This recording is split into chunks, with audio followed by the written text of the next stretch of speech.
చిక్కుడుకాయలు చూస్తున్నారా, భలే ఉన్నాయి కదా చిక్కుడుకాయలు. ఇవన్నీ కూడా కిందకి వేలాడుతూ భలే ఉన్నాయి. ఇది వచ్చేసి నాకు ఆదిలక్ష్మకి ఇచ్చిందండి ఈ విత్తనం. భలే వస్తున్నాయి, ఎర్ర చిక్కుళ్ళు అనమాట. డార్క్ కలర్లో భలే ఉంటాయి. అయితే ఇవన్నీ కూడా మనం కోసుకుందాము.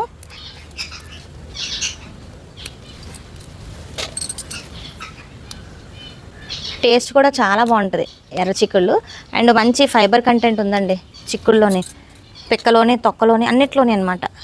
కొన్ని అయితే నేను సీడ్స్ కోసం అట్టే పెట్టాను.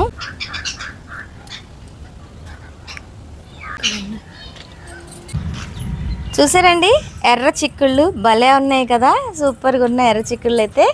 ఇంకా ఉన్నాయి అండ్ మనకి అందుబాటులో చూడండి ఇలా చేతికి అందేటట్టుగా ఉన్నాయి. అండ్ పైకి కూడా వెళ్ళిపోయింది. ఇవన్నీ రకరకాల చిక్కుళ్ళు అండి, ఇంకా చాలా చిక్కుళ్ళు అయితే ఉన్నాయి. నాకు విజయ్ గారు పంపించారు విత్తనాలు, చాలా రకాలైన చిక్కుడు విత్తనాలు అనమాట తిరుపతి నుంచి. సో అవి కూడా మీకు ఒక్కొక్కటి షేర్ చేస్తాను. సో ప్రస్తుతానికైతే ఇన్ని చిక్కుడుకాయలతో ఎంజాయ్ చేసేయండి.